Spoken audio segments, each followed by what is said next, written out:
also feel really short standing next to both of you guys, but how are you guys feeling? I'm feeling great, man. Like, I was watching the last match and I was super excited watching it. I had some rest, but now I'm even more excited for the next match coming, Lifecoach versus Nalguidan. Yeah, I mean, especially after that last one, I think we've already got the emotions flowing through Orange. But yeah, let's talk about Lifecoach versus Nalguidan. Of course, Lifecoach, pretty well known around the world for Hearthstone. Nalguidan, not so much. What do you guys know about these two players?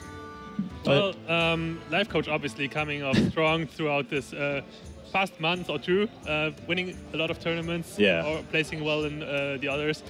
He's right now the #1 ranked player in the world. It's true. Finally dethroning Strifecrow. And yeah, I mean, Lifecoach is on fire right now. He's on a huge winning streak as of late. Like, what was it? Like 10 wins in a row now in tournaments? Oh, is it that many? Yeah, it's, I think that, like when you check his ranking, it's like only win, like 80% plus win ratio, which is crazy for Hearthstone. But on the other hand, there is Nalguidan, the champion of Latin America. He won Triple L. He won. He was like in a lot of top 4s, top 8s, and ESL tournaments on Team Brawl, and he went through Faramir to qualify for this tournament. All right, yeah. So there's definitely some credit there going for Nalguidan. We've got some regional tension here in this quarterfinal. But let's take a look at our two players and see what they have prepared coming in. Again, it is that Conquest game mode for us here at the ESL Legendary Series. So far, we've had Enderin, and then we've had Orange going down to the wire in the last game against RDU. Who's going to come out on top? Oh, looks like they already selected their first decks. Mage versus Hunter, but let's talk about those lineups. Lifecoach brought Mage, Druid, and Warlock. Lifecoach is recently, well, he is overall known for his Handlock deck. He brought Handlock into the qualifier, Handlock without Jiraxes, with some weird changes, and lately I heard a rumor that he's playing Handlock without 7+ attack minions, no giants. Oh, wow, okay. What? Is that even handlock anymore? Yeah, that's a tough question, actually. I mean, I guess if you just hold everything in your hand, at some point it becomes handlock. But yeah, that's a pretty big spinoff. So, you know, that's not something you always expect. And again, Warlock, I mean, that's why Mage is so strong these days, because of that versatility. Warlock was always born with that versatility thanks to the hero power. On the flip side, we have that Rogue, Hunter, and Paladin coming in from Nalguidan. It looks like, you know, a little bit more standard here. We probably know what to expect, but again, we had both players bringing out mid-range Hunter in the last game. What do you guys think about this one? I definitely cannot expect I can't predict really what those players will bring. Lifecoach obviously known for innovating a lot of decks, just busting out cards that no one would ever expect, or decks that no one would ever expect. Whereas Nalguidan obviously has the unknown factor. You don't know as much about him, so you don't know what kind of decks he will play. I'm obviously looking forward to see his decks in action, because I don't know much about that player. I know he's from Argentina, and I know he had a lot of success over there, and he's actually the only guy from North America, from the North America region, basically. Yeah, no, yeah, that holds from there. Quite a bit here, and Nalguidan throwing back 3 cards, and already looks like a very similar style here as we've seen from both RDU and Orange. Lifecoach taking his time. Well, we've already got a lot of information here. Nalguidan is playing, as you said, the mid-range Hunter. We don't know exactly which version yet, because there is a couple. Also, there's a lot of room for innovation, changing a couple of cards.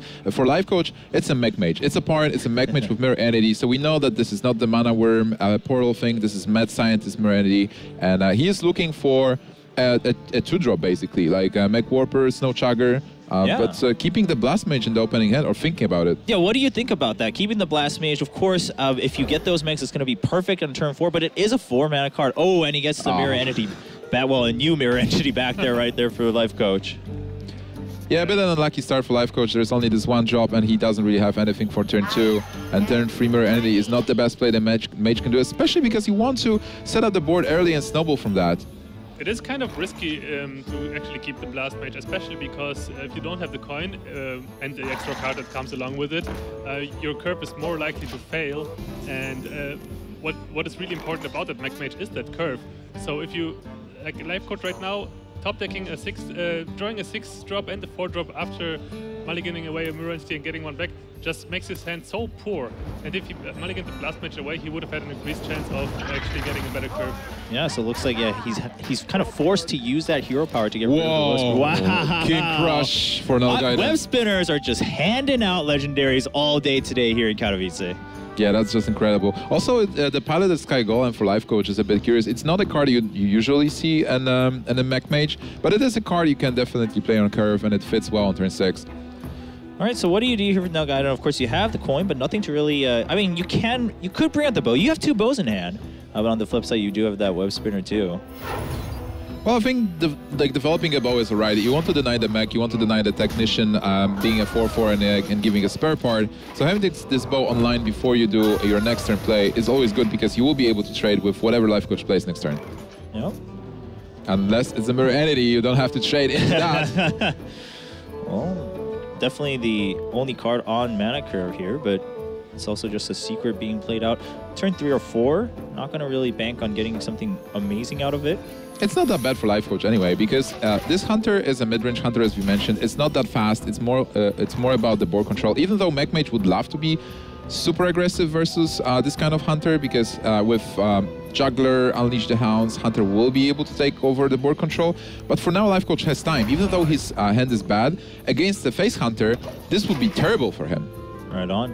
Yeah, the beautiful thing about the Animal Companion, as we see right here, it's actually not a minion card, so it doesn't proc the mirror entity, which is amazing for Nalguidan in this situation. He can follow this up with a potential Houndmaster on turn 4, and he has the weapon to actually deal with the mirror entity Houndmaster if he wants to do that. That's a solid point. He can really flush out his next turns. Going to be pretty straightforward from Lifecoach as we move on. Now, is that really what he's going to go for here on Nalguidan's side? Oh wow, Hunter's Mark. It actually creates a new situation here. You still buff the Leok, but you can deal with the 4/5 using Hunter's Mark and attack into the 4/3. So you still develop a very strong board and deal with mechs on the other side. What's way better though, on the other hand, is Web Spinner. Because giving him a web spinner for the mirror entity is very good here, because then after you play the web spinner, you can play Unleash the Hounds for 2 minions and Hunter's Mark on the Yeti to deal with the whole board, and yeah, just having him give him a bad minion for Yeah, that would have been definitely a little bit more of a deep thought process there. He's still going to use a Hunter's Mark on the Yeti. And just make sure he gets rid of that. Both players will get that spare part. Well, this way, Nalguidan was able to keep the Unleash the Hounds for the future turns. Lifecoach has a lot of cards in hand, so if there are mechs like Mech Warper into Snow Chugger, maybe like double Mech Warper, there is a possibility that Lifecoach is going still to play his whole hand almost on one turn, where Unleash the Hounds, if this happens, Unleash the Hounds will be a great card as a follow-up. For now, well, there is not much Lifecoach can do really. Like, not even... Yeah, I mean, there's a reason he has all these cards in his hand still playing Mech Mage. Even with that Mech Warper, as you mentioned, it's just a Chugger, and you can't play the Sky Golem still because you'll have used that 2 mana. Yeah, you can get the Chugger, but then you can't combo it into the Blast Mage. I mean, the combos just aren't lining up just yet. Still hungry for that mana for Lifecoach. He would love to play the Blast Mage and kill Leok with that, but there is no way to activate the Blast Mage from this hand. No, sir. All right, so what he can do is ping the 5/3 to ensure that both minions die when they want to trade, and that's the best he can do. Yeah, that's such a passive play, but again, like you mentioned, the best option he had, so just gonna run with it there for Lifecoach. Yeah, Lifecoach just really has to make do with the forehand he has been dealt with. Meanwhile, Nalguidan. Well, for Nalguidan, he has to extend his board presence, trade those mechs, and start doing damage, developing minions as well. I think Mad Scientist is in order. Killing... Like, the question is, do you want to freeze yourself, or do you want to freeze lose one of your minions? Oh, well, looks like he's just gonna go for... Face? Okay. It's up a really nice Blast Mage if he actually doesn't kill the Chugger. Yeah. Okay, yeah, he is got to get rid of that. Again, I mean, you've taken so much advantage now, I feel like it'd be kind of silly to leave a mech on board. It just opens it up. You know that Lifecoach is struggling with what he has in hand. Nalguidan just has to stick to his guns, has to stick to his game plan. He was trading all the time with his minions and his weapon and stuff like that, and instead of going face, so he now has to keep going with that plan.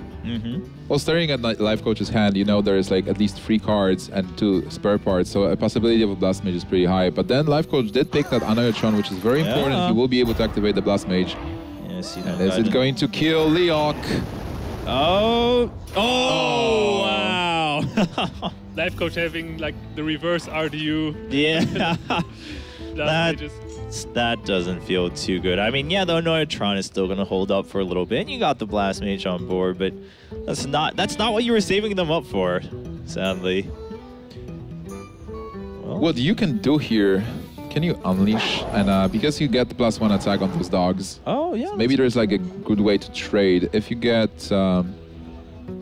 What do you want to spend? Like, do Mad Scientist into the shield and weapon attack into Right. Sean, use Yeah, the that's what I dogs? was thinking. But then, I mean, saving the Leok with just 1 health, is that...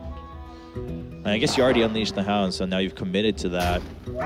It will always draw out either a ping for 2 mana, which is pretty costly at this point for Lifecoach. Could just see a freezing trap to get rid of that Blast Mage effectively. That's true too. Of course, there is that second one for Lifecoach, but Nalguidan, he's gonna think it through one more time before he finishes his turn. Oh, he gets a freezing trap with the Scientist instead. Yeah, that's pretty good. Developing the board and dealing some damage finally. All right. Trading. Oh yeah, that's actually the best play. Just use that Leok that's going to die in like effectively. Because it only had that 1 health, and this way you still get something on the board. The secret is going to be a little bit of a question for at least a turn here for Lifecoach. But in that case, what was the point of sacrificing the Scientist there, since he did have the freezing trap in hand anyway, and the opponent doesn't even have a minion that can be frozen. So I think the merit here is that you do filter your deck, so you're not going to draw another freezing trap. And with Mad Scientist on board and playing your own freezing trap, the Mad Scientist is going to die, and it's never going to bring the trap there. So this way, at least, Nalguidan ensures that he is going to get something. And the 6/4 into the freezing trap is nothing really exciting for Lifecoach. All right, it's gonna kind of wrap things up here.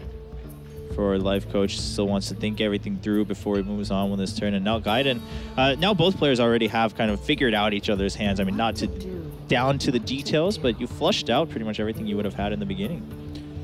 For Lifecoach, it's good that he has the taunt, because at least Piloted Sky Golem is going to get some value. So how does Nalguidan deal with this situation? Not too many new options. I guess he can use the web spinner to see what beast he gets and then kill it. Oh, that's a good beast to get. A 3/5 body that can maybe even remove whatever gets... Yeah. Okay, well, yeah, you can take that out with the weapon. It's gonna hurt a lot, though. Yeah, we're going to drop down to 12, which is in range of 2 fireballs. Yeah, I'm not... pretty sure he still has to go for it. Yeah, because otherwise you'll take more, right? I mean, you leave that alive, you're going to take at least 12 then at that point, unless you get some other way to Well, get not really, rid of because it. there's still a freezing trap on the board, but as Oh, yeah, long you're as right. that taunt remains in play, he can't attack anymore with his minions. It's true. So he's just going to get rid of it. You can't bank on that freezing trap too much. Alright, well, as the minion... Oh, the Suspicion Assassin is going to get killed by the Kodo or the knife. It's got to be the It's knife actually here. mini-mage, not Oh, it's all. Yeah, right, yeah. It was a stealth and a one. Oh, and he gets the knife, Sorry for so... that. Yeah, he got it. Lifecoach is There's ready that. to fight it. Coach can't believe it. Well, Yeah, luck definitely not on Lifecoach's side this game. Neither Does- with the opening hand, nor with the blast No. mages, nor with the jugglers. Nothing going right for Lifecoach this game. Does he still have a chance to win if he gets a fireball? If he pings and a frostballs, that's 4, and then Yeah. Do you start making the run for it here? I mean, you are 9 points ahead. Of course, we see that there's the King Crush on the other side for Nalguidan. From turn 1, really. I think being Lifecoach here, you just want to limit the damage and ping the dog, frostbolt the juggler, and develop the blast mage, because blast mage deals with the 3/5 without any problems. So you are able to stabilize the board, and you are still at 21. So there is a possibility of getting something big like Antonidas, which is not great with the spur part, but still is a big minion, or Dr. Boom. All right. It all kind of depends. If you expect your opponent to just outshine you in the late game with his drops, then going for a risky line of play, like for example frostbolting face, and hope you can burn him out eventually, then might be more important. Whoa, Dr. Boom has a huge draw Yeah, with oh those my medium. God. And the Rusty Horn, too, there for Nalguidan. He wants to pop that on. And there is still the freezing trap that was not activated, so for Lifecoach it looks really dire. Yeah, I don't think it's gonna be really tough, right? You're gonna have to just get the absolute best cards. But then you have the King Crush too, so I actually think this pretty much spells out. Yeah, that's lethal next GG. turn. That's Yeah. a GG. Mech Warper can still grant Lifecoach at the horn to get a taunt. That will save him. Yeah, maybe. with the Technician. Okay. I mean, you gotta go for it. You gotta. Gotta use them all up. You need that taunt if you want to survive, but then you're still dead. Lifecoach with his life on the line. Yeah, all right. Oh, he gets it. Wow, he gets the Rusty Horn. But even then, what are we looking at here? Because he can still clear it, and then it's 8 and 8, so 16 damage, guaranteed to go through. I'm sure Lifecoach is not playing around King Crush.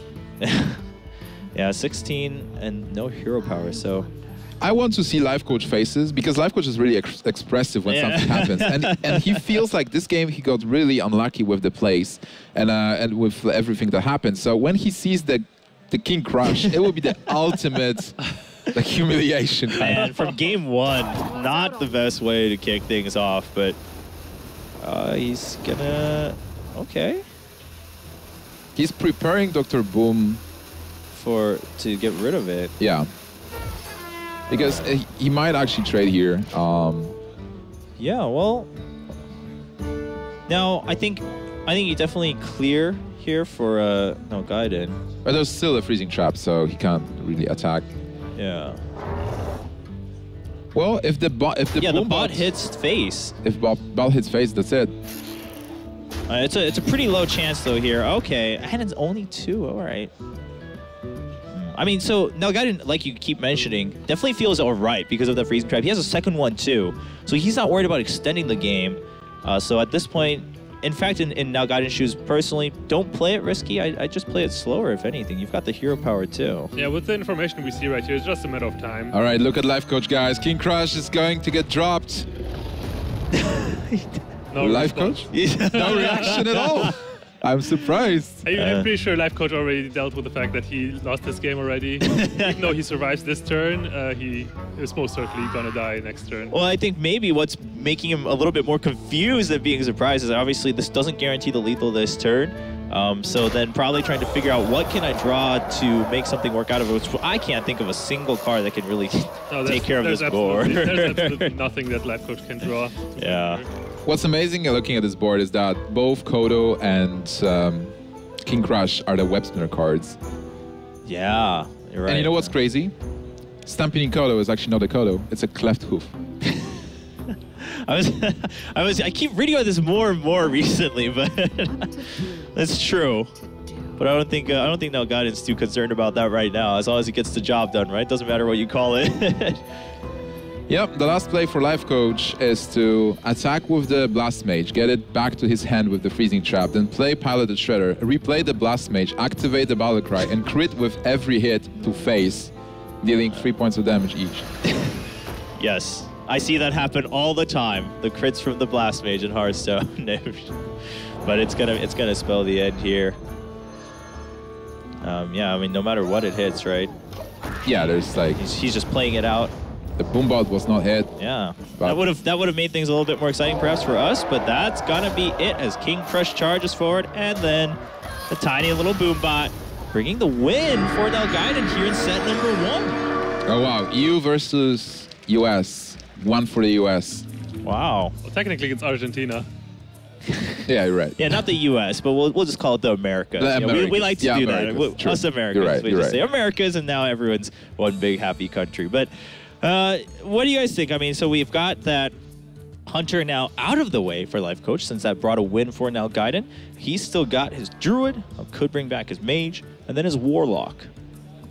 What are the mind games going to be here before we take a short break? Just some quick thoughts from both of you guys. I would go with the Mech Mage again. Like you want to win one game with Mech Mage, and it's definitely one of the most stable decks that can snowball and can win versus almost anything. That's true. Just go with the Mech Mage and try to steal one game. Yeah, you have to bring your Mech Mage eventually anyway. And Mech Mage can win against anything, so. All right, well, we'll see if that's his choice after this quick break. Don't go anywhere, guys. We'll be back with set number 2 between Lifecoach and Nalguidan here at the ESL Legendary Series.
and gentlemen, welcome back to the ESL Legendary Series for Hearthstone here. My name is Chober, here with Nimsh and Ecop, and we are in the middle of a match between Lifecoach and Nalguidan, where Nalguidan is leading 1-0. What an amazing game. It's Nalguidan, I don't know how much LAN experience he has, but here he is showing that he's calm. Like, we've seen his experiences. And, you know, for a lot of players, they play in an online events and then they come to the LAN here on a different continent. Yeah, and they get stressed. True. They make mistakes. Yeah, you know, you can't stress that enough. I mean, some people are like, oh, well, whatever. I mean, we live in the 21st century. Everyone flies around. That's true, but when you have to go to a different place, you eat new food. You're not really used to it. Maybe the water is different from region to region. So him having to get used to that and then playing on stage, we saw him sometimes maybe playing things a little bit too quickly, but when it mattered, took it calm, took a step back, and now we're looking at their next deck choices. Okay, and you guys both mentioned that, of course, Mech can take a game off of anything, so maybe if you were Lifecoach, you'd take that, but he's going to the Warlock. What are your thoughts, Ecop? Well, if this is the Warlock that I think it is, which is Handlock, which is Lifecoach's pet deck, basically, I'm pretty sure we're going to see some exciting games here. Rogue, people have been saying that Rogue has been the new version of Oil Rogue has been doing great against Handlock, but when you're up against one of the masters of Handlock, which is Lifecoach, that's going to be a tough game for Nalguidan. All right. Well, sure. We're right into the mulligans right now, and we already see 3 minions with more than 7 attacks, so definitely going with a little bit more of that standard Handlock here for Lifecoach. Yeah, more traditional build for Lifecoach. The only card I'm curious about is Draxus, if he's running it, because Draxus is like coming in and out of his decks. But then Nalguidan is playing a standard Oil Rogue, maybe with some innovation as well, because those different versions, they have a couple of cards different. Sometimes they run Dr. Boom, sometimes Gadgetson, sometimes Deckhand to be a bit more aggressive. But this matchup is really difficult for the Oil Rogue, I will say. It's not like... I think Handlock has an advantage, but then for Oil Rogue has a lot of different and difficult decisions to make, because you have to get them to endgame, and you can win with a big flurry, but you have to lead into that. You definitely have to draw a lot of cards. Yeah, it requires a lot of finesse, but I think that's part of the reason why so many people enjoy playing Oil Rogue. You know, similarly with Miracle Rogue in the past, but a little bit more, I'd say, with Oil Rogue. Just a lot of those minute details that you need to pay attention to. And, of course, nothing going to be of much use for Nalguidan early on. It's going to be pretty slow early on for both sides, I'd say. I didn't really catch that. Did Lifecoach keep his whole hand, or did he mulligan into that? I think he kept the whole hand. Yeah, it ended up he kept the Dr. Boom, too. Yeah, you're right. And the Molten Giant. Yep. Oh, wow. I did not expect that. Well, if Oil Rogue gets really aggressive, and well, also Lifecoach is not sure what kind of rogue it is. If it's an aggressive rogue that Doa mentioned before, you do want to have Molten Giant just in case. And other than that, his hand was pretty okay with the Heal Bot and Mountain Giant. Yeah, the Mountain Giant definitely a very tough card for Rogue to deal with, because if you sap it, you can just replay it very easily, and it just applies so much pressure. You have to deal with it as soon as possible, because the Mountain Giant just denies the Rogue what he needs in order to win this matchup, which is time to get those big blade flurries. Yeah, right now for Nalguidan, this hand is pretty tough. Like, there are no free drops, which are very important in this matchup. You need something, as Ecop mentioned, to be able to kill the Mountain Giant, not sap it. And then he has the sprint, which is important, but there's no preparation to play it and draw into those cards. Nalguidan needs something more. Yeah, meanwhile, Lifecoach, he's just going to be waiting for the next turn with the Mountain Giant. Can't draw either this turn, because then he'll throw a card away, he'll burn it out. So, just thinking through, of course, and now there's going to be a lot of options starting next turn for Lifecoach. He's going to be able to play things back to back. There's obviously the option to just live tap and hope you get something like an Ancient Watcher that you can coin out or whatever, but then you... Yeah, then you run the danger there. So... Nalguidan's hand is so awkward. He can play the Violet Teacher, which is great, but there is no spell to follow up. You don't backstab your Violet Teacher. Also, backstab... Iko, what do you think? How important backstab is in this? Like, can you use backstab in this matchup? Backstab is often very important, actually, if you combine it with a Blood Mage Talnos or Azure Drake, especially. Especially with the Blood Mage Talnos, actually, in the early game. One of the best ways to actually clear a Mountain Giant that comes down onto the floor is Blood Mage Talnos into a Backstab Eviscerate. Okay. Now, of course, the combos being there. The Twilight Drake just getting drawn for Lifecoach, so wants to use that up first, and then he can go to the Mountain Giant next turn and have a more fleshed out turn. Yeah, definitely going for the higher health minion first is better here, especially because the Twilight Drake he wants to get rid of the Rogue's minions as well, and the Twilight Drake does that way better than the Mountain Giant would. First of all, because it has more health, and second of all, you don't feel bad about attacking minions with Twilight Drake, whereas when you go for an 8 attack on a small minion like that, then you kind of feel bad about it. So Nalguidan already going with the sapping the Twilight Drake and getting some tempo, trying to extend the board. And what's important is that Lifecoach does have that Shadow Flame, but can he really cast it at some point? Keep in mind, Lifecoach will also overdraw right now. Yeah, right now. And the Defender of Argus getting burnt out. Good catch, Shekop. That's the only taunt giver he had. There is one taunt, but then that Defender of Argus might have been really important for this match. Yeah, especially with a double Molten Giant in hand, you definitely want the taunt giver to back those up. Well, what do you do here? I mean, you've got the Belcher, as you mentioned, Nimsh. Got that other taunt there, but then the Mountain Giant has been sitting in his hand waiting for his time to shine. You want to prepare for Shadow Flame next turn. So what do you play to put somebody on the board to be able to trade with minions, possibly?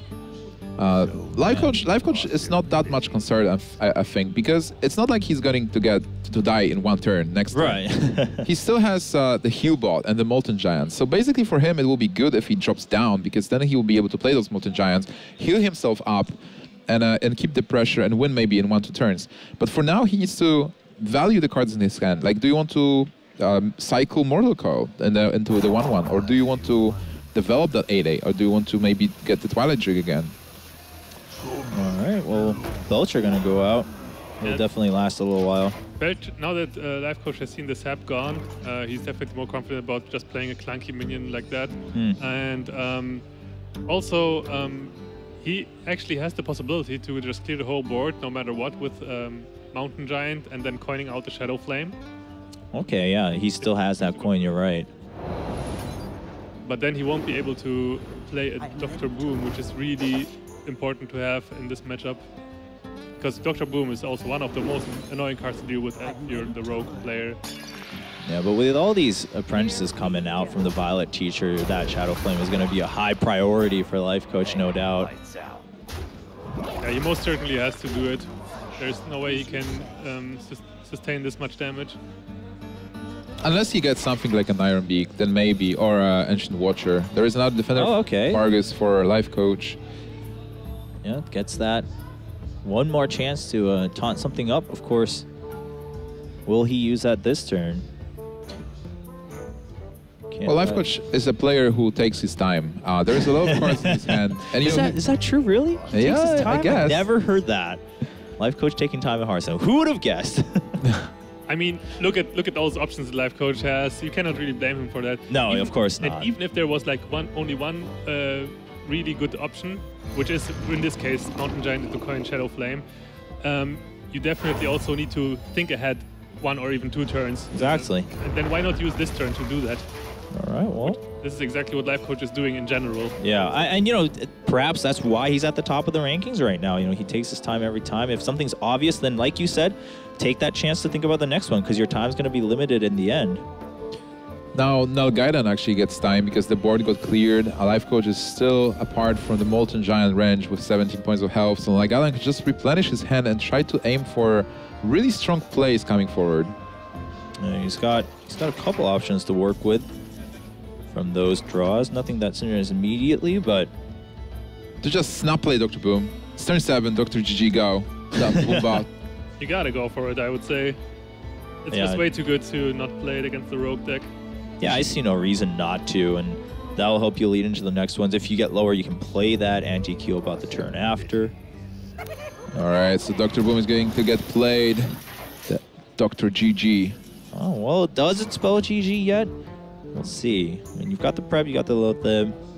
Obviously, quite a few spells here to clear things if you wanted to. Well, Nalguidan has to develop the board. So play a couple of minions. Maybe, like, what will be better? Lotheb or Azure Drake?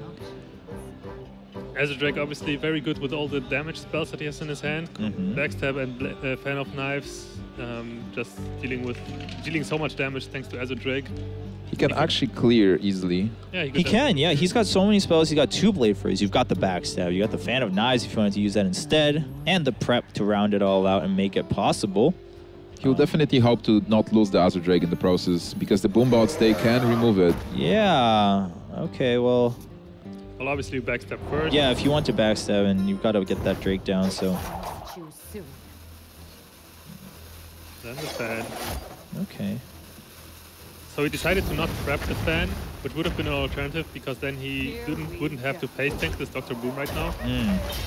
But he wants to keep... He could have, for example, just used the prep for the fan and then finish off the Dr. Boom with the South Sea deckhand and just save the weapon basically as well. Yeah, but on the other hand, South Sea deckhand represents so much damage and an activation that's very cheap for Tinker Soil. Right. So. It's very true. And he's definitely happy that Azure Drake survived as well. That's something that Lifecoach will have to deal with. If Azure Drake stays on board, it feels so bad. Like if you are playing against Rogue and there is this Azure Drake just staring at you. Because it's a high priority, but it's not like the strongest of minions. You've got to invest something in it, and it's already taken 2 damage, so now it's really awkward. And actually, just no immediate way to deal with it for Lifecoach other than defensively with a taunt. With so many cards in Nalguidan's hand, Lifecoach definitely has to be worried about his health total. 17 is very easily burstable by the Rogue, especially because he didn't play any Eviscerates yet. Oh yeah, that's true. Yeah, lots of stuff still in the hand and deck for Nalguidan. Well, he has to play the taunts. If he doesn't, Nalguidan has like weapon up and Tinker's Oil with the deckhand that might be possibly lethal. All right, the Shredder coming out. If there is a sap, that will be it. There's no sap for now. No. Yeah, Lifecoach obviously not playing around Sap because he saw one already. All right. Is there any merit in Preparation Sprint? Probably not. I would like to see Lothep this turn. Just a slow thing, because you can't really deal with that Twilight Drake immediately. Unless you want to invest your first oil into it. I guess it is okay to use the first oil because you will just use the Blade Flurry in this case Right. as well, I would say. You do have the means of actually dealing with the board this way. Okay, looks like, yeah, he's just going to go for that. Gonna get the combo too, of course. And he deals a lot of damage in the process as well. Twilight Drake is going to hurt a lot. Yeah, it's true. This way you can save it with that spell power on top of the Blade Flurry. Well, he has to think about Molten Giants if he wants to deal damage to face, and it's definitely tempting to go there. Ooh, just gonna go all... No, he's not gonna go all out with the Thalnos, but... Is he no respect for Molten Giants? Wow, okay. Well, you have to go for it. I mean, yeah. It put him down to 5 with just Eviscerate range already. Yeah, and I think after the Blade Flurry, because you couldn't avoid the Blade Flurry not hitting face, right? So Nalguidan was kind of forced to, but at the same time, he had to clear it. Otherwise, that Twilight Drake was a bit of a threat at 5-9. Also, Nalguidan has seen one Defender of Argus being burned, a second Defender of Argus being played. So he might take the risk here that there is nothing that Lifecoach can do, and even if those minions that he has survived, he can just sprint to get that Eviscerate. Yeah. But look at this guy, the Azure Drake still on the board, and Lifecoach has no effective way of dealing with it right now. The Azure Drake is just going to eat the giant by himself, almost. Yeah, that's actually crazy. True. Wow. But thankfully, he does have to. Yeah, he's calculating everything because he does have the heal bot for Lifecoach, so he's going to play the giants out first.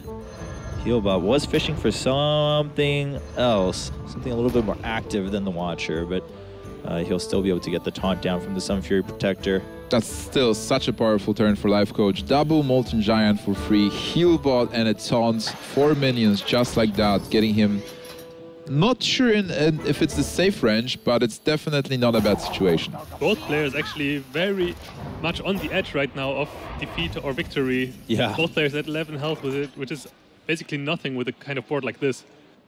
You know? Well, all right. Well, the Giants are taunted, let alone taunted. They both also obviously have 8 attacks, so Nalguidan needs to find a way to deal with kind of everything here. Can you yellow sprint and try to get preparation oil? No, there won't be enough mana. Like if you need a weapon, you need a oil for one. Yeah. Is there still a preparation in the deck? I believe we've think there is one. seen There's one. like 2 Eviscerates still left as well. So yeah, if you just sprint and draw like preparation, double Eviscerate. Yeah, the Eviscerates could come through, but All right, well, he's going to see what he gets from the Shredder, which isn't too helpful. It's kind of like a blank. He can deal 2 damage to board with Larry here. Actually 3 with Thalnos. Okay, the Thalnos, and then you've got the deckhand. Oh, but he would have to face the giant here. There's a Viscerate. Okay. Well, that's going to help get rid of one of the giants if he wants to use it. You still have the deckhand too. So at 3 mana, instead of using the Blade Flurry. Such a tight situation. Like, he is facing his own death if this doesn't work. Wow. Wait, this is it. He can kill. First he won off. Actually, that was so risky though, because now he just dies to Hellfire or Dark Bomb or something like that. Yeah, it was risky, but you know what? I agree with it. At that point, Ecop, you mentioned it yourself. They were both at do or die time. So if you don't take the risk, you're actually just kind of giving the turn. You're just postponing things, and then Lifecoach would have had more control. However, he could have just used the South Sea deckhand to deal with this giant instead of just... Yeah, I would have liked to see the deckhand being used there, but I think he's a little bit hung up on using the deckhand for a finisher. So it looks like he got a little bit caught up in that. Oh, wow, Ragnaros. Are we here yet again, ladies and gentlemen? 33% for Lifecoach. 2 matches. This is a lot tougher than it was for Orange. Yeah, Lifecoach. Also, Nalguidan has a lot of burst there because with Eviscerate, that's 5.7. No, yeah, he's done if he doesn't. Even with the heal bot, I believe 6, and you've got the Thalnos too, and then the deckhand. So that should spell GG. I think Lifecoach has to. I mean, you see how many cards he has. Even if Lifecoach can't see the cards, yeah, you got it. He says, "What the heck? Let's go for it." Ragnar is going to enter the field. Who is going to win? Who is going to lose? Drum roll, ladies and gentlemen. Oh, he got it! Face. Look at him. Oh so my happy. God. Lifecoach. Takes game number 2. Wow.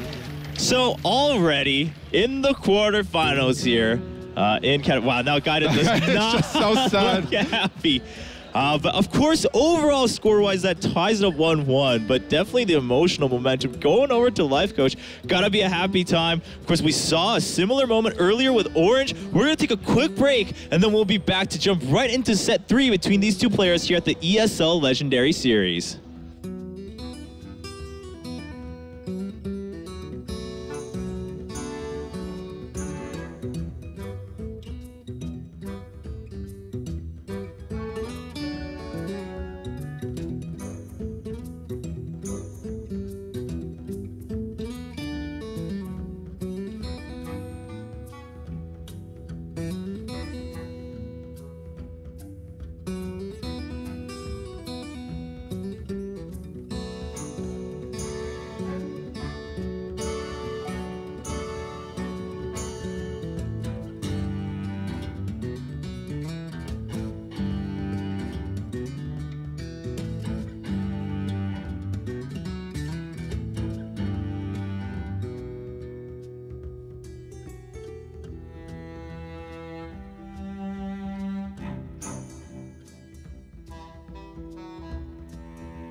Ladies and gentlemen, welcome back to the ESL Legendary Series here for Hearthstone. If you've been missing the last sets, well, you better jump in at least now because we've had some exciting games already. Orange winning his entire match with that Ragnaros. Lifecoach tying things up. It was really anyone's game, that last set. But here we go. He's used his Warlock for that secure win. 1-1. Both players have a choice to bring out one of 2 decks. What do you guys think?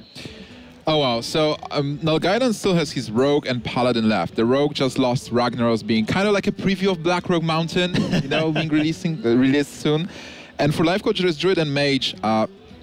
Great for decks. Ika, what do you think? I just have to think back to the game, honestly, to the previous one.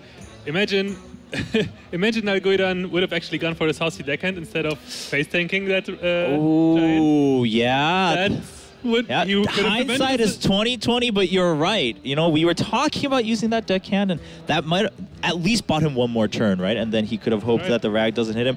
Well, can't be hung up on that if you're Nalguidan right now. As you see on your screen, we did see him bringing back the Rogue. He felt like, you know, it did its job pretty well. On the flip side, Druid coming out for Lifecoach. That's a very interesting matchup. It really depends what kind of druid it is. If this is a taunt druid, then Rogue has an advantage. If this is a combo druid, then I believe druid has an advantage. But it really depends if there is like a big flurry. If Rogue is able to develop Violet Teacher early, get those 3 mana minions in, and put the pressure. If not, druid is the one putting the pressure, and druid eventually wins with the combo because Rogue doesn't have the taunts. So a very delicate situation depending on which actual deck Lifecoach is going to bring. Nalguidan, after the previous game, seemed actually very disappointed. We've seen it on camera, and right now what he has to do is just try to find his composure back.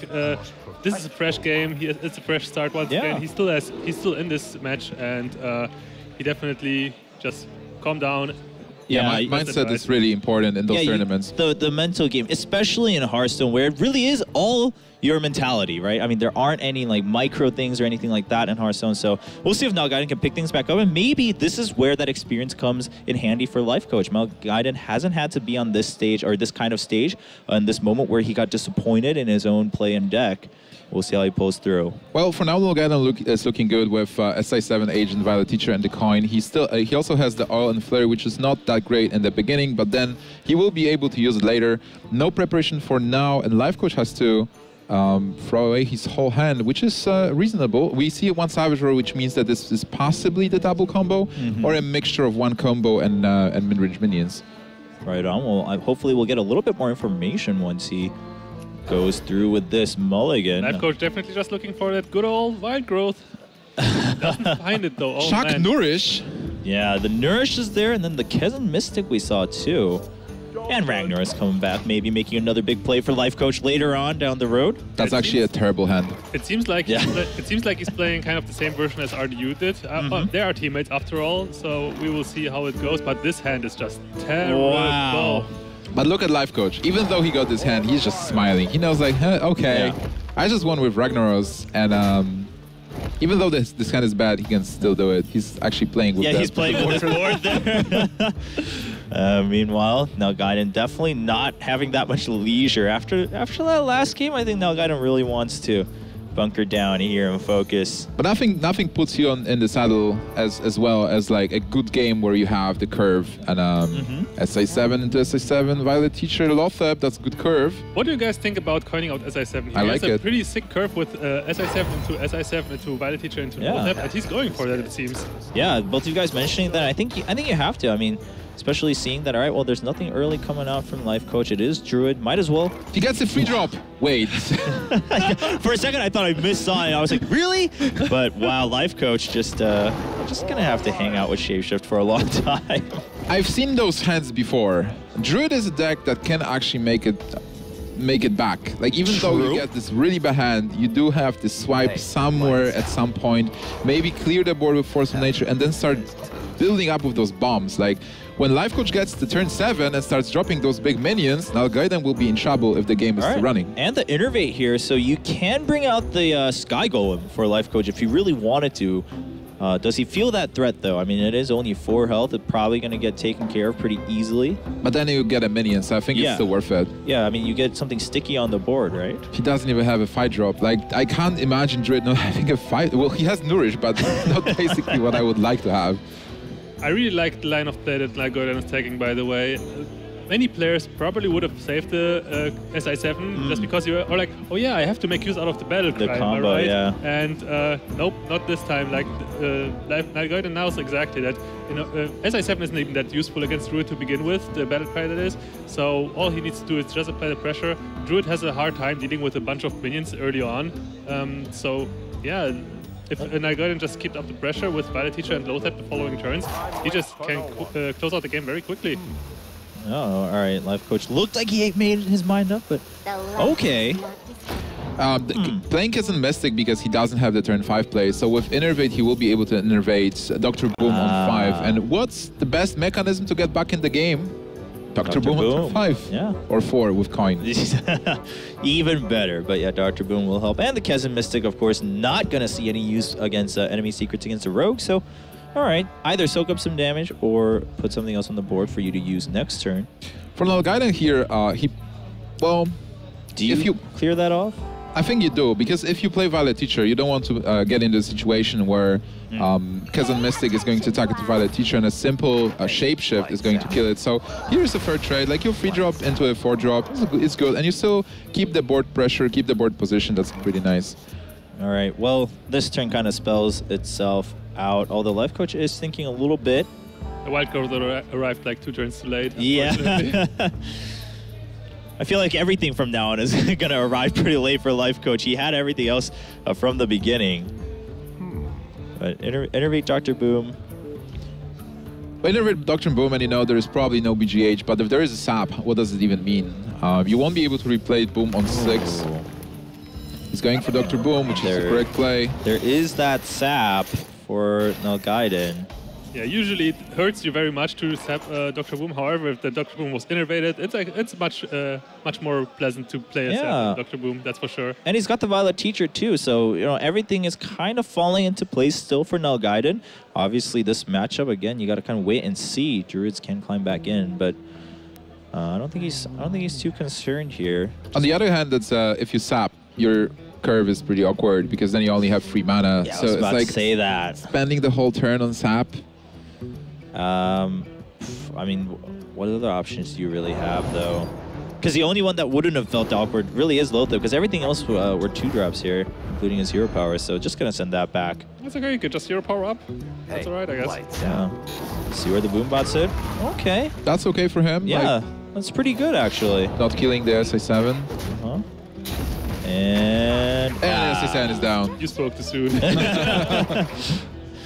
Well, the Violet Teacher is still on board, so it's not bad for Nalguidan. He's the one putting pressure.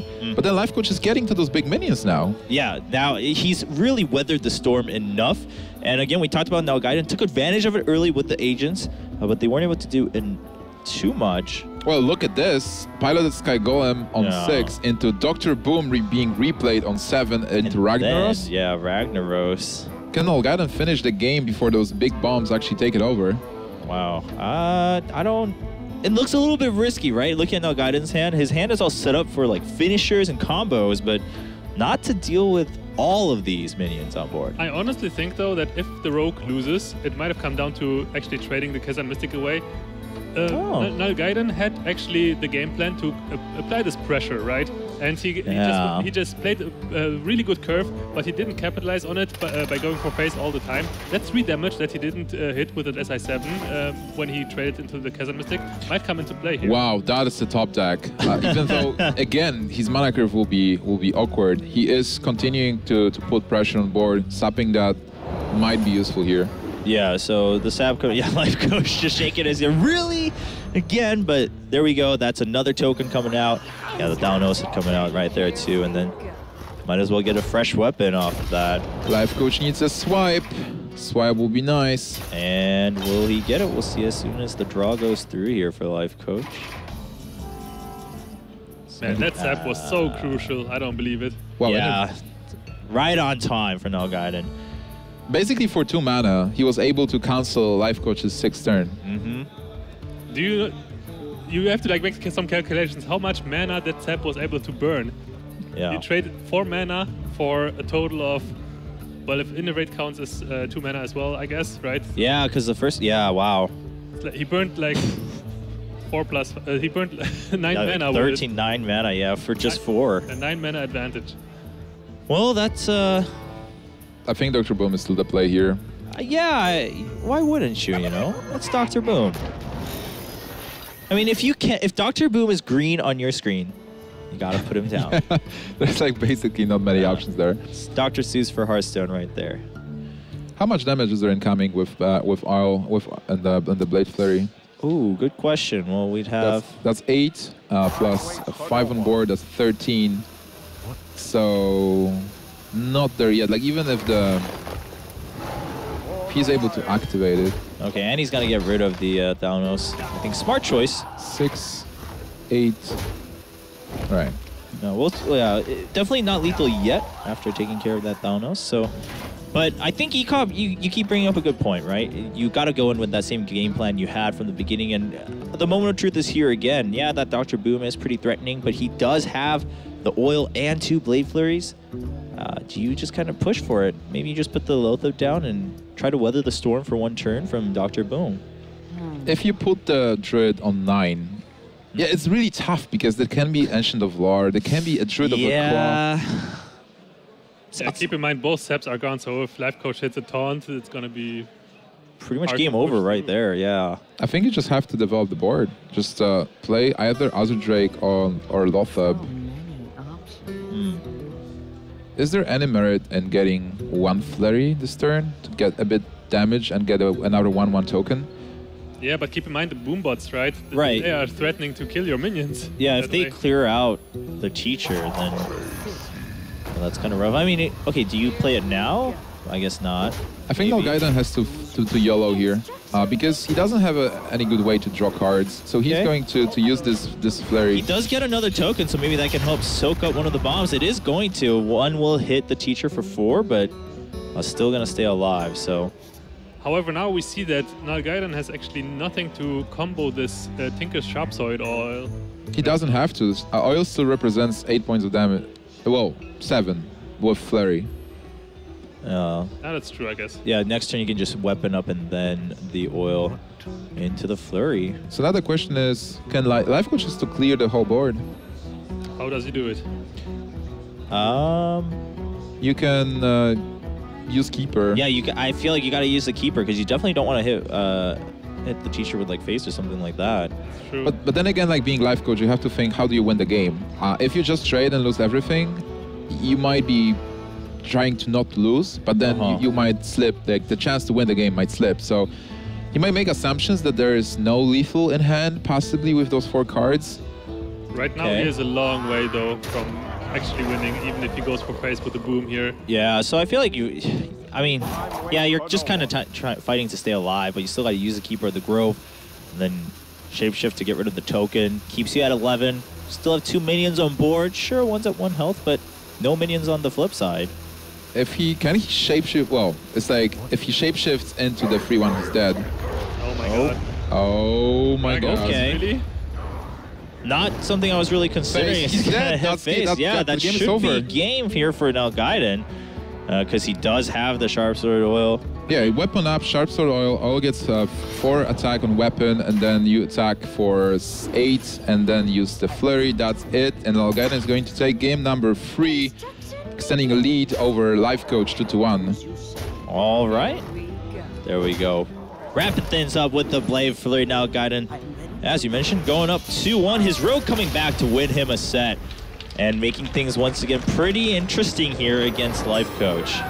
I mean, the starting hands really weren't in Lifecoach's favor. I think he weathered the storm pretty well, but in the end, Nalguidan does play his hand pretty correctly, I'd say, given what he had. So we'll go to a quick break, and then we'll be back with set number 4. Can Lifecoach tie it up once again to go to that intense Game 5? Find out right here at the ESL Legendary Series.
Welcome back, everyone, to the ESL Legendary Series here with Hearthstone. Trevor here with Nimsh and Ecop, and we're in the middle of Lifecoach versus Nalguidan quarterfinal number 3 here in the finals of the Legendary Series. Only one deck left for Nalguidan to win with, the Paladin for him.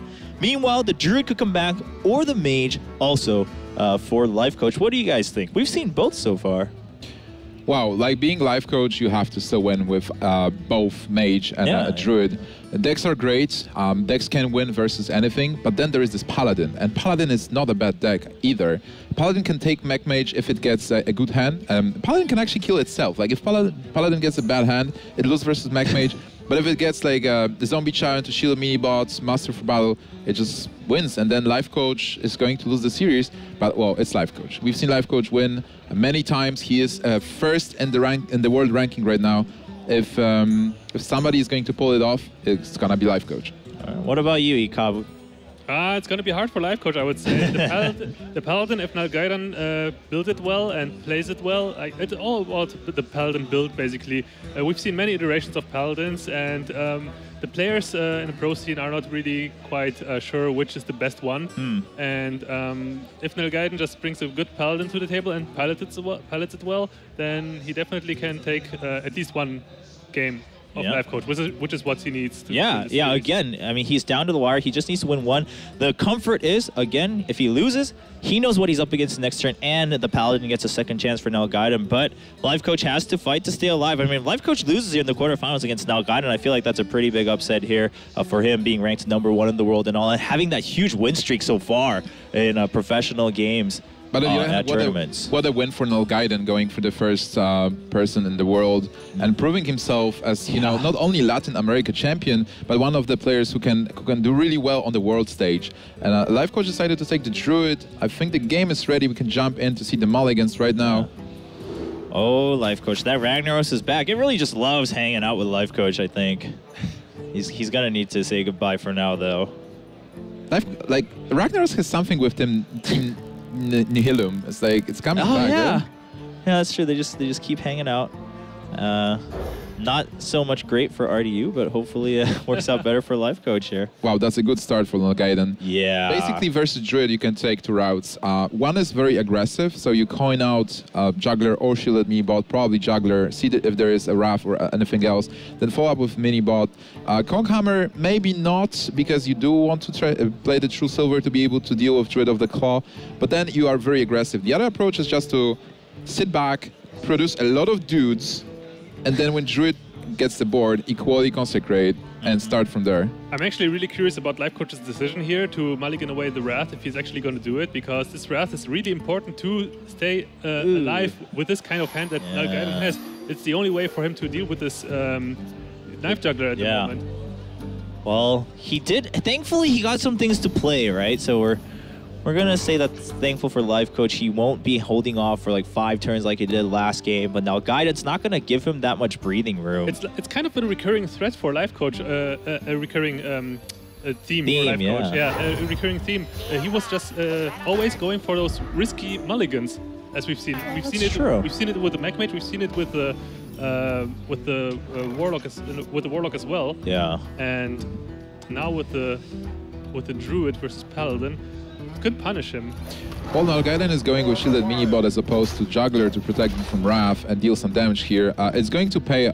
Well, it's not really going to pay off, but still Lifecoach is taking damage here, and Nalguidan has an amazing curve, let's say. He still misses Master for Battle, but if he gets it by turn 5, that might prove to deal a lot of damage. Lifecoach has no swipe in hand, but he has a good curve, more or less, like turn 3, 4, 5, 6. Yeah, it feels a lot better, and that's going to give him some room to work with. As you mentioned, don't have the muster yet, so it's not going to be a complete snowball for Nalguidan. But Lifecoach definitely feeling pressure already here in turn 3. Kazan Mystic again, another card that's going to be used versus Paladin. I don't think Nalguidan is playing any secrets, even though he can. Yeah, not as common anymore in these decks here for Paladin. That Lotep is so important. It fills the curve perfectly. There's going to be a truth. Well, this turn you just play the Juggler and go for face, and you're just really aggressive with this curve. You can be. There's nothing stopping you. Yep. And these Jugglers now a huge threat against that Shade too, because there's 2 of them. Lifecoach. There was also the option of just playing the Cog Hammer because I don't know what the True Sliver is going to do exactly next turn. I guess it's going to kill the Keeper. Maybe he was setting up for that. Okay, yeah, it could help out here. Yeah, definitely going for the 2 damage.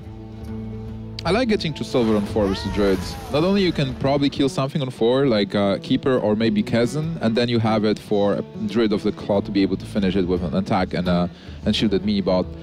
Just playing your Lotheb next turn. So I like the play of Juggler, but here Lifecoach, well, do you attack and kill the 2/2?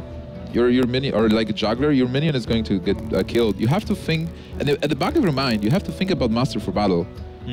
And 3 tokens getting spawned. Yeah, that Juggler. Lifecoach, I think Lifecoach can definitely save this Shade, keep him in hiding for a while longer to make his combo even better. You don't really have to be afraid of that much burst coming out of Paladin, obviously, because Paladin doesn't have like a big combo that can swing, end the game very quickly. And yeah, with 21 health still for Lifecoach, there's no reason to actually. He doesn't really have to kill the minions immediately. All right, looks like he's gonna go for what feels like the safer route here from the get-go. But also, yeah, he didn't really have to worry about the knives either because he had 2 minions on there. Chances are the Shade was gonna stay alive. Well, here I think you do play the Cockhammer because you are able to. Well, it's actually really weird. Yeah, things did get a little weird. Ika mentioning perhaps last turn could have made it a little less awkward. This only shows that Lifecoach made a good decision. He was expecting a True Silver weapon, and this board is awkward for True Silver weapon. That's right. So he knew that if there is Master for Battle, which was not played last turn, and it was a very good spot for Master for Battle, then he assumes that there is no Master for Battle, there is possibility of a True Silver, so there will be no knife to kill the Shade, and he gets value for killing the shielded mini-bot almost for free. Yeah, that's right. Yep, so Lifecoach kind of throwing down the question for Nalguidan. He's going to answer as best as he can, but doesn't feel too good. We kind of missed that Nalguidan got Dr. Boom, and this creates one of the most monstrous curves I've seen in a while. Load them into the Sky Golem, into Dr. Boom. We'll see what Lifecoach draws meanwhile. He does have the Azure Drake. Lifecoach's hand doesn't look too bad either going out from here. Yeah, he will be able to play that Azure Drake, get a card, have a 4/4 minion on board, even though it dies to the weapon. As surprised as I was when I saw the one piloted Sky Golem that build that RDU brought and Lifecoach as well, I'm even more surprised now that I see 2 piloted Sky Golems. Yeah. Oh, going for the Nourish. If not now, then when? He will be able to take the game like in a couple of turns. Yeah, okay. And this is a safe turn. There is only weapon. Yeah, that's true. The only difference playing the Azure Drake would have made really is that draw. With this amount of high-cost cards in Lifecoach's hand, going for those additional mana crystals here is very good. Yeah, so he's going to be at 8 mana next turn. Yeah, Nalguidan. It's starting to feel like an uphill battle. Yeah, it's well, for Nalguidan it's all right. Just play Lotheb. You don't have to attack really. You know you will be playing the piloted Sky Golem. Maybe he was considering attacking with the weapon and then playing Master for Battle, but I don't see a reason for that. All right. I like how Nourish changed the dynamic of this. Like this Druid deck is different from the normal ramp we've seen. Normal combo deck. Absolutely. Both the Kazan, the Nourish. The Sky Golems. Yeah, both the Sky Golems, really. So what do you do here? 2 obvious options, right? The Sky Golem Hero Power or the Azure Drake. See what you draw, and then the Shade. Yeah, the Sky Golem is kind of awkward because it dies to the True Silver immediately, and yeah, I guess so does Azure Drake. But you leave a Shade. You also are able to put a Shade on the board, let it grow quickly. Would you expect a silence from Paladin? There certainly are plenty of Paladin decks that run silence, at least one. Yeah, even if you don't silence, though, I do like that if you put the Azure Drake and the Shade, you know what you're leaving on the board, right? It's going to be a Shade. It's going to keep growing. Meanwhile, with the Sky Golem, you're taking a bit of a risk on what could pop out from there. Generally, Sky Golems don't, they have a good record, but... It's kind of the same thing as playing Azure Drake and Shade. The minion that will spawn out of the Sky Golem will most likely represent the same power level as the Shade. Yeah, true that, Well, we'll see what he gets. Well, it's the minion from the Sky Golem. That 2-4 is nothing exciting. Yeah, that was very anticlimactic. Just going to get wiped out from the board, and both of them going to stay alive, too. Now we can say the Shade was better. Yeah, exactly. The Shade was definitely better. Azure Drake and Shade all the way. I was behind that play the whole time. You are so smart. But now Lifecoach, I mean, he's been holding on to all these mana crystals. What do you do with it? Dr. Boom's here. But I feel like when you have those two minions on the opposing side, even Dr. Boom feels a little bit passive. So you're staring at how much damage? With 11 on the board. Yeah, 11 on the board. That's 11 on the board. And we already said that many times, the Paladin doesn't represent burst. Mm-hmm. So again, Dr. Boom is developing a nice board, boom bots. Okay. Even though... I mean, there's... The other options really aren't that spectacular. Just a Sky Golem and a Shade. It's definitely it's not much worse than the Azure and the Shade combination, but I add. I mean, if you're going to play the Shade, got to play with the Drake. But yeah, Dr. Boom seems a little bit more reasonable. You know, Lifecoach, I just can't agree with you this game. I'm just going to put that out there. We'll see how it pays off for him. Oh, there is a consecration. Oh. Wow, into that poor Shade of Naxxramas. Just most likely we're going to say goodbye to that. But it is 7 mana, so I think maybe considering just putting on his Dr. You Boom. can get the Coghammer, get a free kill on the 6-4, Oh, and then okay, yeah. And then go for the consecration. And Oh, then with the Lothar too. that was a bit unlucky. I probably wanted to get Put it it on the Lothar, right? Yeah. Well, he'll still be able to clear it if he Yeah, he still gets it. if he attacks here. He could even The water elemental though is like one of the best minions you can get out of the shrine. Yeah, 3-6. He hoped for something with 2 health, like we've seen the mage with which is a 4-1. Yeah, the maybe. Not going to be that lucky. Still, okay, he's just going to keep it. He has a taunt. It will trade. It stays alive. Yeah, that crucial taunt buff is so good in this situation, especially on that piloted Sky Golem. That's going to be silenced. Oh yeah, for sure. Yeah, so now just actually extra value for the silence, and then he'll be able to trade the water elemental for Lothar too. Lifecoach is slowly preparing Nalguidan to die to the combo. He has that Force of Nature for the longest time. If he keeps up trading and Nalguidan is not able to steal the win with his Paladin, then maybe it will give Lifecoach an opening to get the win out of his hands. Yeah. The pressure is still on Lifecoach though. Well, you know, I mean, the Keeper obviously can silence the Sky Golem, but Right. what do? You can Force of Nature, but then you can, the Force of Nature by itself doesn't clear the board. yeah, you definitely want to. I feel like at this point in the game, when it's starting to feel like it's down to the wire, you want to keep that Force of Nature unless you see another one. Well, the silence thing is that you do want to silence it, but do you really have to silence it this turn? Maybe attacking with a water elemental into pilot Sky Golem and silencing it next turn was also an option. Oh, Yeah, that was an alternative, I guess. that's true. Well, he does go for the Force of Nature, and just 2 extra damage there.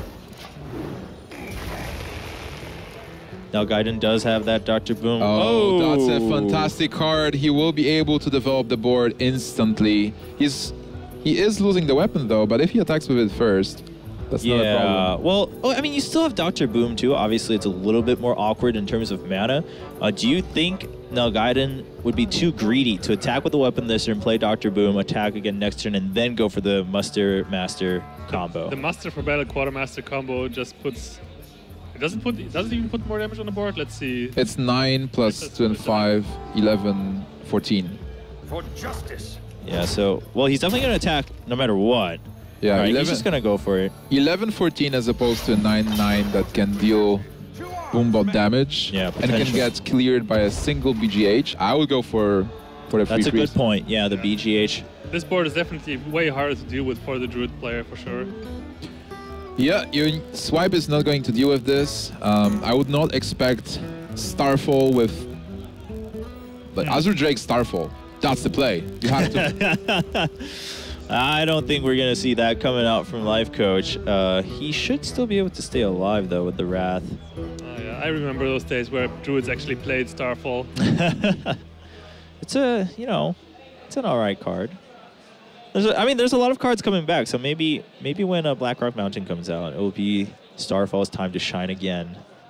Who knows? Oh, certainly. I mean, we are seeing Nourish right now, so... Yeah, I mean, who would have thought, right? We'd be playing Nourish here in March 2015. Nobody can kill Chuck Norris. Lifecoach. You do have to rough one of those guys. Yeah, no, you have to, absolutely. Otherwise, you're dead. Then you might have to attack into another one and shapeshift as well, because if there's a second Quartermasters, you're dead. Oh, yeah, you're right. Just taking the damage up front.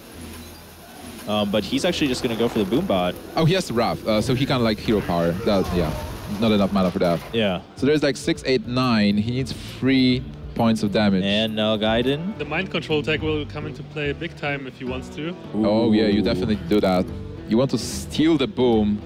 Yeah, and then just, I guess, and then you just put down another dude. Yeah, you because no really point in putting the zombie chow down now, right? All right, then Mind Control Tech is going to steal the 2-4. Oh, so anticlimactic. Well, now being Nalguidan, are you worried about Savage Roar? Because Yeah. you haven't seen one of those yet. definitely. I mean, you want to win right now, but you No. don't have it quite yet. So he might be forced to make a really awkward play, which means that this Mind Control Tech might have been too ambitious, actually. Just trading the board and then getting your own Dr. Boom was far. Oh, right, yeah, The mind developing. control tech was fine, I think. But right now, if he's worried about the Savage Roar, he has to clear the Boom bot. There's like no way he can use his stuff though to deal with the Dr. Boom, unfortunately. So he has to leave Dr. Boom alive and just pray that Drew doesn't have enough damage to Yeah. finish the game. Is he going to right now also... he's just playing around the one Savage Roar. Okay. Well, he didn't take any damage to face, so that's a good news for him. He's still got plenty of other minions on board. 7 left on board for Lifecoach in terms of damage. 8 health for him. We'll see what he draws.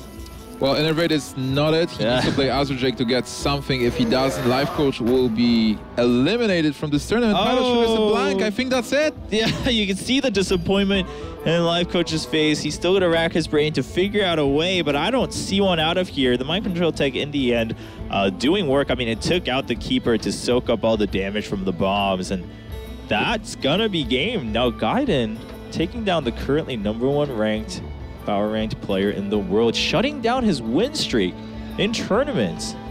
Yeah, who would have guessed beforehand? Yeah, no, that's quite the feat for Nalguidan. I think, you know, you can always say, sure, Hearthstone, depending on the decks you bring, you don't know how it's going to go through. There are mind games pre-match, but at the end of the day, Nalguidan is going to take the victory. I think Nalguidan played really well, and he proved to, like, he brought a good lineup, a totally different lineup than Lifecoach, by the way. We've seen 6 different classes being played in this match, and that was amazing. Lifecoach getting eliminated from the tournament. There isn't a quality draw, but it doesn't matter.